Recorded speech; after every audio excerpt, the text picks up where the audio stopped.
Saudações!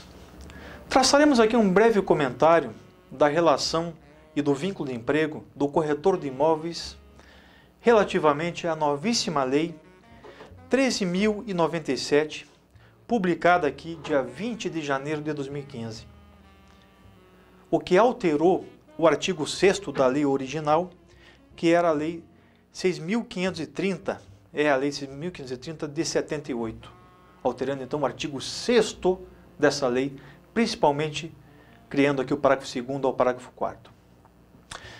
Essa relação corretor de imóveis sempre foi uma relação autônoma.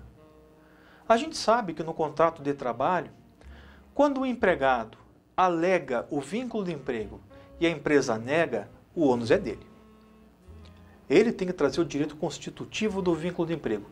Mas aqui bastam poucos elementos ou indícios que sejam suficientes já para mostrar que ele trabalhou, principalmente se estivesse dentro do ambiente da empresa, trabalhando com material da empresa, fica evidente aqui o vínculo empregatício. Por outro lado, quando a empresa admite a prestação de serviço, mas nega a condição de emprego, ela chama para si o ônus da prova desse vínculo. Ela tem que provar que esse trabalhador não era empregado, pois ela criou um obstáculo para o reconhecimento desse vínculo.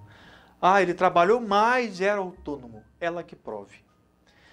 Ocorre que a relação específica do corretor de imóveis sempre foi de uma autonomia por excelência.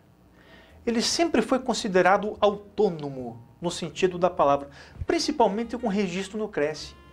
Sempre foi autônomo.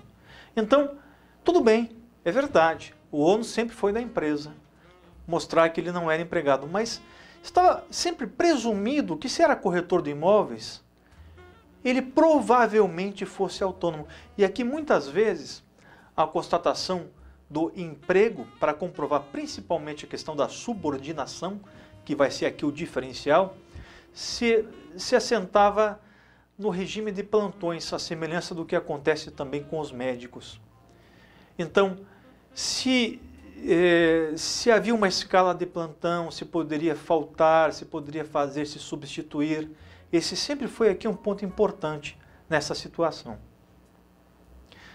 Interessante que aqui no Paraná, passamos recentemente aqui por uma situação, os corretores sempre foram autônomos e sempre tivemos cooperativas, embora muitas fossem fraudulentas, outras tantas eram lícitas, eram legais, porque o grande problema da cooperativa é que o artigo 442, parágrafo único da CLT, não dá o vínculo de emprego nem para cima nem para baixo, nem com o cooperado e a cooperativa, nem com o cooperado e o tomador de serviço. Então isso foi elemento para muita fraude. E quando apareceram aqui no Paraná algumas cooperativas de corretor de imóveis, é interessante porque na cabeça do magistrado, uma simples situação jurídica, embora o trabalho fosse mais ou menos, fosse o mesmo, ele passava de uma condição de autônomo por excelência para empregado por excelência, até que provasse ao contrário, pela simples menção da cooperativa no meio do caminho. Claro, isso posteriormente, com a Lei 12.690, isso mudou. Agora o artigo 7º dessa lei iguala o cooperado em muitos direitos. Então a fraude na cooperativa passou a não valer tanto a pena.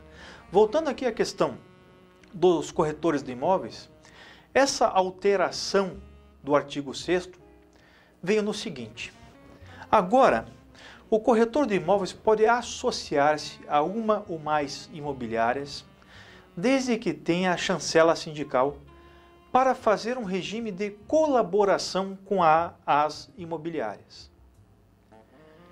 É uma parceria, então, é uma troca de informações relativamente a interessados de venda, compra, locação, base de dados, entre corretor de imóveis e imobiliárias. Vejam, então, que o sindicato protege essa relação.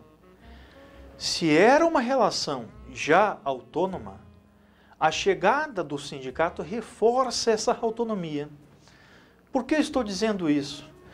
Porque o parágrafo 4º, embora tudo isso tenha realmente mostrado um rumo de trabalho autônomo, ele diz ali no final que, ainda assim, nada impede que, presentes os requisitos do artigo 3º, haja o reconhecimento do vínculo de emprego. Então vem o pensamento aqui, mas então não mudou nada. Se dá para reconhecer o vínculo de emprego do mesmo jeito, não mudou nada. Não é bem assim. Já era uma profissão autônoma, com uma autonomia aqui bem impostada, bem firmada. Agora, com o advento do sindicato, com a participação do sindicato nesse processo, a tendência é reforçar essa autonomia. Porque agora ele tem a chancela do sindicato nessa relação autônoma. Então, a recomendação é de que as empresas firmem com o sindicato essa parceria com os corretores de imóveis. Obrigado.